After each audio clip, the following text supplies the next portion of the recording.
Takoma Park's Art, a service of the city of Takoma Park, is celebrating Women's History Month with online performances showcasing the artistic talents of women across the world. To view these, search for Takoma Park Arts on YouTube. This is a public service message from WOWD Takoma Radio, and you just heard Eyes on the Prize by Sweet Honey and the Rock. And on the phone, we have Joann Malone. Joann, are you there?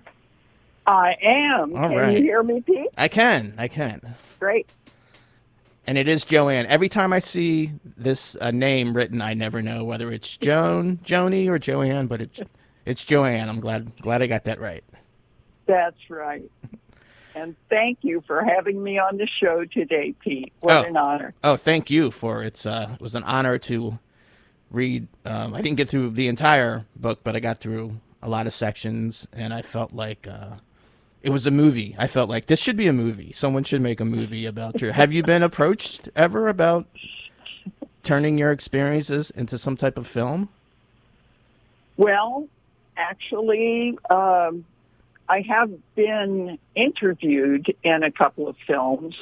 Mm-hmm. Hit and Stay is one of them, about the actions, anti-war actions back in the 60s and 70s. And, a couple of short documentary type films. Mm-hmm. And then my granddaughter is actually working on one. She did a wonderful 9-minute short film on some of my experiences. So I'm looking forward to her longer version. Yeah, I can't imagine fitting everything in 9 minutes. That's just scratching the surface of your life. So you just recently published a book, Awake to Racism. And so what's the title? What's the title mean? And what do you want people to take from the title of the book? Great question, Pete. I have been through a process myself of waking up to racism because I was raised in Kansas City, Missouri, in a very segregated situation, and actually didn't make my first close black friend until I was in my 20s. So waking up, which began for me down in Montgomery, Alabama, in the Deep South on my first teaching assignment as a nun, was the beginning of a lifelong process. And I try to hit some of the high points of that process in the book and want to encourage other people to continue to be aware that racism is one of the largest problems that we have in our society, and to take action to understand and do something about it. Mm-hmm. Yeah, I think a lot of people feel like it's such a giant monster that an individual, like, what can I do as an individual, kind of seems such an impossible mission that people really don't have a starting point. So is your starting point almost saying just be aware and be aware of your white privilege? Well, that awareness for me has been largely getting to know people, mm-hmm. making contact with African American people, with people of color, and listening to their stories. Also, I heard your conversation with Heather about what you've been doing during this period of isolation with COVID. Mm-hmm. And I made the writing of this book also a period of very intense study. For instance, some of my favorite books that I read researching to write Awake to Racism included Ibram Kendi's How to Be an Anti-Racist, mm-hmm. Which is excellent. And his much longer book, but also deeply researched, Stamped from the Beginning, which tells the history of racist ideas in our society. So I would urge particularly white people or people who have not had much awareness of this issue and its history to start by making friends, talking to your neighbors, and also by doing some study of excellent resources that are out there, particularly from African American writers. Yeah, so you talked about your first interact. I mean, I've heard many people, famous musicians talk about their first interactions with someone that wasn't white was, into their 20s and maybe even later, because a lot of people not that long ago, you didn't have people of color in schools, depending on what time period you grew up. So when you talk about right. your first interaction, what was that interaction like? And did you feel weird that, that this was the first interaction? Did you feel like, why has this been so long? Well, I begin with a particular story of an incident that happened on the train that another nun and I were taking from Kentucky to Alabama. Happened in Birmingham, Alabama, a couple of hours from Montgomery, where we were planning to live and teach. A cow got hit on the train track and disabled the train for probably a whole day. Wow. But we weren't going to be able to continue our journey. And so this other nun, her name was Sister Ann Frederick, and I had to trek into the nearest train station, dirty, sweating, with all of our luggage. And we looked around the station after using the bathroom and, getting something to drink. And I thought to myself, I knew there were a lot of black people in the South, but I don't see a single other white person here except for my companion. And it turned out we were there for a couple of hours, resting, talking to people, and people were very kind to us, didn't make us feel strange. But when the other nuns came to pick us up, it was, oh my God, what are you doing on this side of the station? And found out that we were on the completely segregated African-American side of the station. And so that was kind of a dramatic entrance to the Deep South.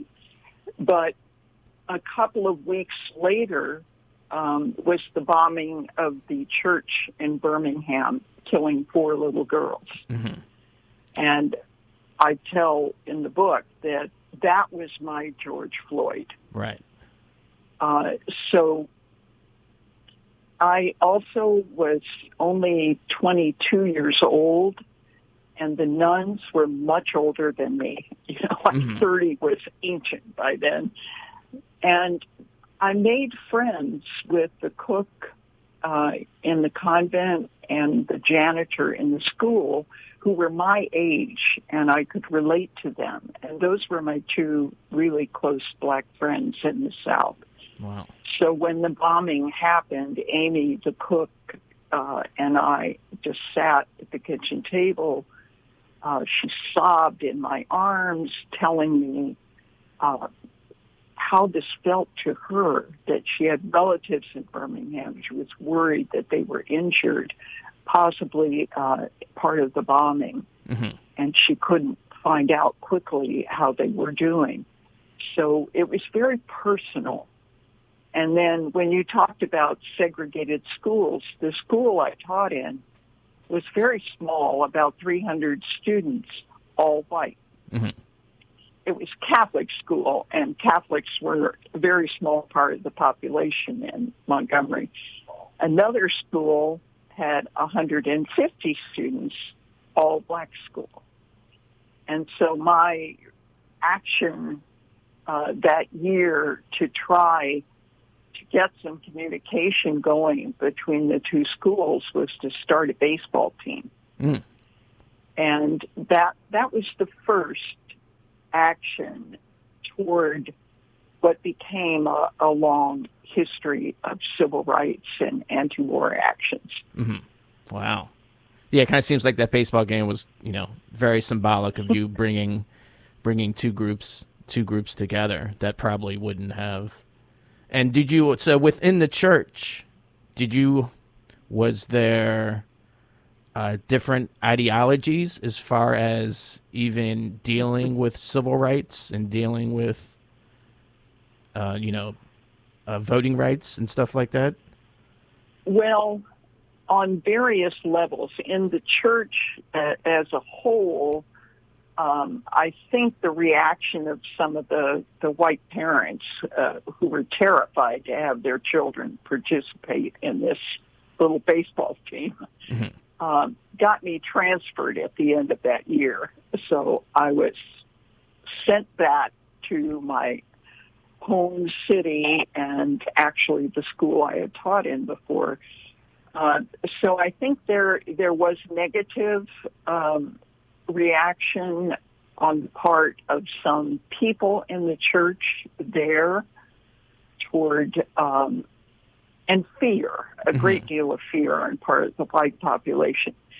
But the order that I belonged to, the Sisters of Loretto, was and I still think is one of the most progressive in the world. And so I had been raised theoretically and intellectually to have socially progressive thinking in college, studying with the Sisters of Loretto. And actually the school that I went to as a teenager had been integrated long before Brown versus the Board of Education in 1954. So the Sisters of Loretto were very progressive. And they had, just the summer before I went to Alabama, put out a declaration that people in the order should be able to act upon their own conscience in social actions. And so I credit the Sisters of Loretto with actually turning me into a revolutionary. Oh, okay. So, but you never got any. So, I mean, I'm not sure how the hierarchy of this works. Like the Sisters of Loretto, did they ever get anything from, I would say up above, but that make it sound like it's coming directly from God, but from any orders that came down from the church in a larger sense? The Pope, for instance. Yeah. Later in my career, about 6 years later, when I participated in an anti-war action that got me my little claim to fame, being the first nun in the United States to commit a federal felony and be prosecuted for it. There was quite a reaction on part of the upper levels of the church toward me and my actions. And the Sisters of Loretto stood up for me and supported me. And there is a chapter that I quote from in the book written by my provincial superior, Helen Sanders, about this era in the church and some of the sisters in our order standing up to the policies of the male hierarchical church. So I got support from the highest levels of my order, which was not true for many nuns subsequently in other orders who took social action and participated in the civil rights movement. When it came to Rome, I think they were very happy to sign my papers and release me from the order. So, you are no longer a nun? No, I was for almost 12 years. Oh, okay. And the Catholic Church and their association with past racism and slavery has kind of also come to the forefront with, Georgetown University basically Exactly. making some Exactly. amends on their past associations with, the slave trade. On the other hand, there have been outstanding individuals within the church who have not only spoken out against racism, but a part of the book addresses the question of when Martin Luther King came out against the war in Vietnam, Mm-hmm. and also leaders within various religious groups took strong stands against racism and were real leaders in the civil rights movement. The Baptists probably did a better job in many areas, but there were powerful individual people and groups of people within the church, I think, that stood up against a long history of racism within the church. Mm-hmm. And of course, it permeates every institution in our society. So part of the message of the book is to start where you are and wake up to racism, racist policies, discrimination against people of color and any people that are discriminated against in your schools, your churches, your communities. Take a look and join with people to end it. Yeah, I think that's important. Like you said, racism is omnipresent, and no institution and no organization is exempt. Whether it's segregation in sports, it's crazy to think that segregation that black people weren't allowed to play sports with white people, up until the late 50s and early 60s, and the same thing with the military, where you look at many black people fought in both World War II and a segregated military outfit, fighting against white supremacy in Germany, and coming back home to face white supremacy against themselves. And many black soldiers stayed in Germany and Vietnam and Korea because they felt that was a better option for them than to come back to their own country and face the discrimination that they were going to face. Exactly. And soldiers were lynched in this country. Soldiers, sometimes in uniforms, which, thinking about that happening today, it's horrible. And yet, one of the major points that Kendi makes in Stamped from the Beginning is that racism in this country, of course, is rooted in slavery, and that it continues to rear its head in many, many forms. And as you said, throughout every institution in our society, because slavery was our economy. Mm-hmm.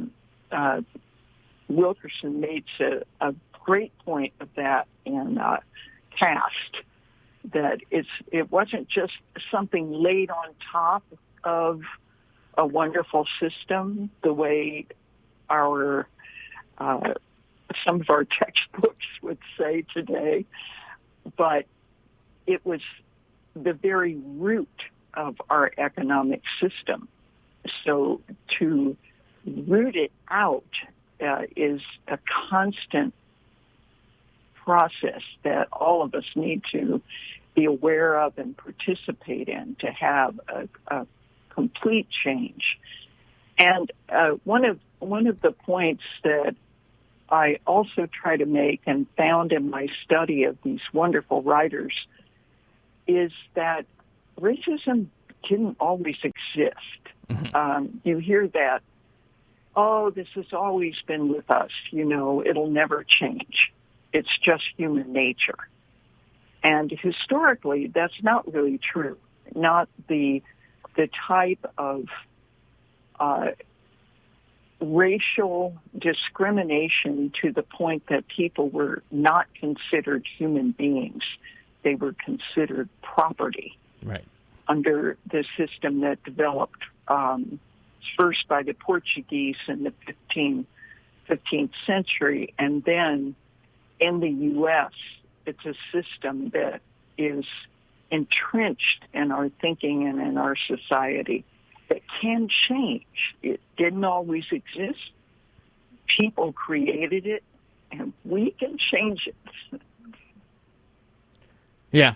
I mean, yeah, it's really, do you think we're making progress in the past? I would say, one of your first chapters is talking about George Floyd and how many people saw that and kind of, that was their awakening. Mm-hmm. Do you think that has changed the mindset of corporations? Because at this point, every individual can change their mind, but the corporations and the state and the institutions, if they still have this mindset, and the police force still have this mindset of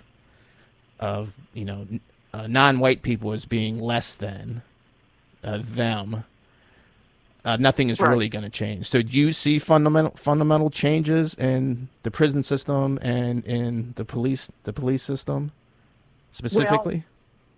Well, it really helps to be 80 years old and have some perspective, to have been raised in a completely segregated society, and now to live in Takoma Park for, over 30 years, which is a very diverse community, is a radical change, not just in my life, but in the institutions that make that possible, in education, in housing.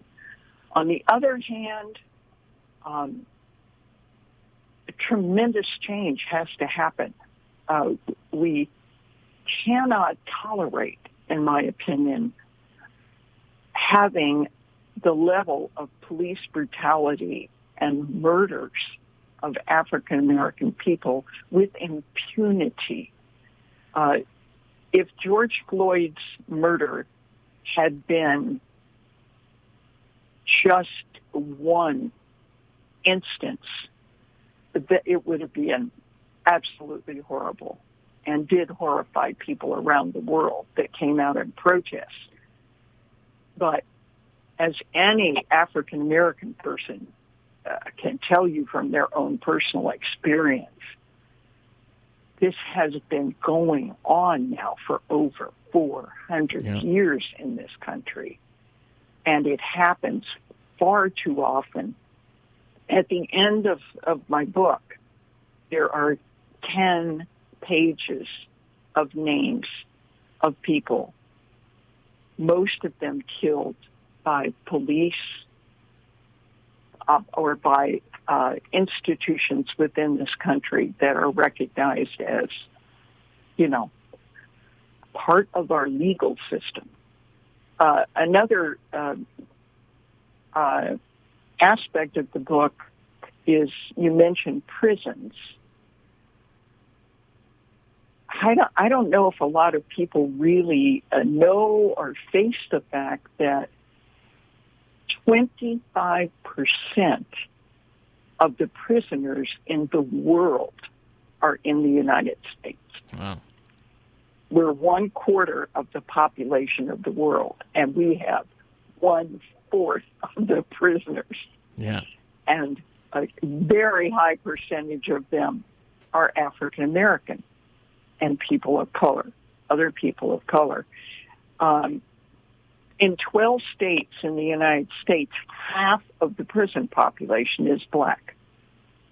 In Maryland, 72%. And this is just an example of institutionalized racism. The court system, the prison system, laws that are passed, the 3 strikes law, the indefinite sentences for juveniles, for in another book that I highly recommend, Just Mercy by Brian Stevenson, details some of the injustices within our prison system, which has become another form of slave labor for corporations, privatized prisons like CCA that make profit off people that have no choice but to work for them, which is a form of slavery. Yeah, So, I'm from Louisiana, and Angola prison is literally on a former plantation. So it's kind of like you're just taking the plantation and making it a prison, more or less. Yep. And of course, this started with forced labor gangs very shortly after the legal ending of slavery after the Civil War. So if you're from Louisiana, you know all about yes. segregation and racism, I'm sure, and in your own personal experience, too. Yes. And, also touching on prison, so how many years were you in, or how much time did you serve in prison in some form? 35 years okay. For 5 federal felonies. What happened after our action, which involved 9 people, we were called the D.C. 9 for Washington, D.C., where it happened, and also Dow Chemical, which was our target. Within a year, we finally went through a trial, and about several months after that, were finally sentenced, and my sentence was 4 years. So during that whole time, from the action in March of 1969 until I think it was 73, when we finally won an appeal and got a right to a new trial or to plead to a misdemeanor, which is what I did. So I did not end up serving that sentence, but that whole time I was under the anticipation that I was going to be serving it. And so I became very, very interested in prisons, worked on a project for the Institute for Policy Studies on prisons, set up a prison conference in Chicago. I did a special edition of a women's newspaper, Off Our Backs, in D.C. on women in prison. I interviewed the warden and some of the prisoners at Alderson, West Virginia, where I expected to go. But the stories of my actual incarceration, which were shorter periods of time, the judge we had on our case liked to lock us up almost every time we came to town for a hearing. So I became quite familiar with D.C. Women's Detention Center, where we were for a couple of weeks at the beginning, right after the action. And then there's another story in the book about getting locked up in Chicago and the men's part of the prison in Cook County Jail. Well, you were locked up with men? Yes. Wow. And I have no idea why, if they were just trying to scare you, or what. But it was pretty frightening. Wow. And it was over nothing.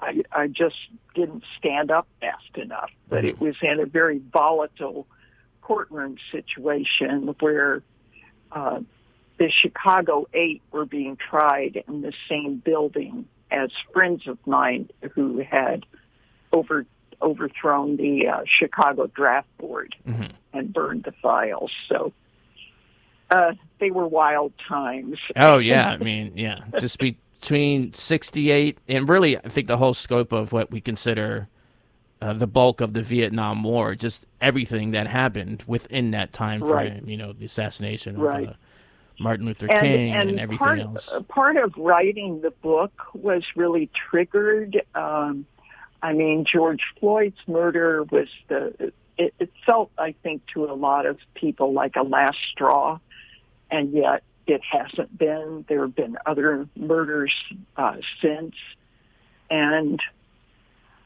that it's so important to stay aware, to stay involved, and get involved with groups like the Takoma Park mobilization that I'm part of, that came about in 2016, right after the elections, that we have to be on our toes all the time, that this is not a problem that has disappeared just because some of us live in a more diverse society.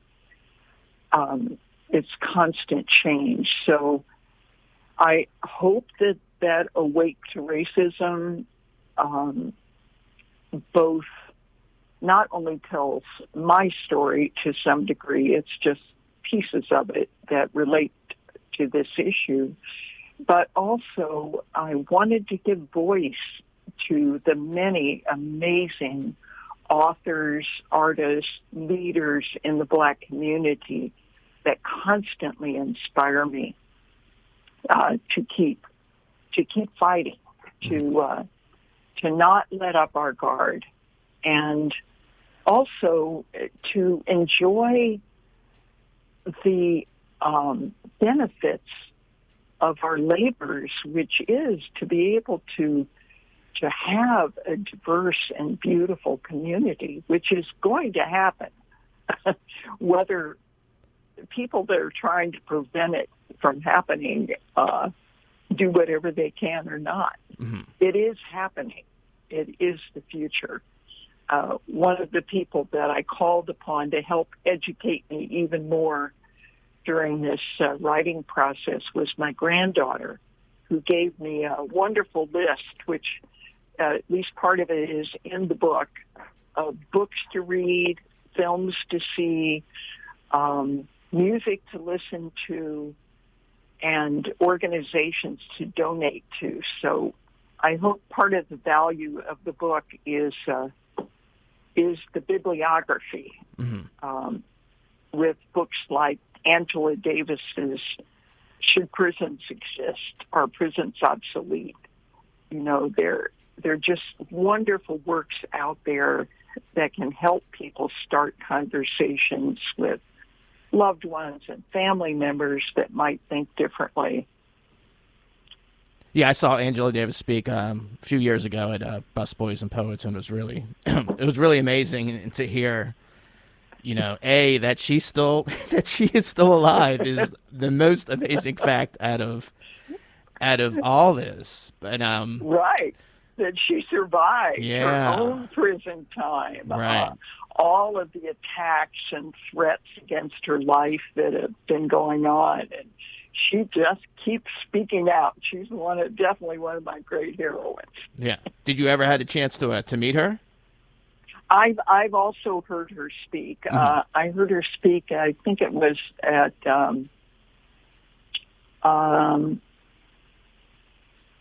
it could have been at the Warner. It was several years ago, mm-hmm. and she was just amazing.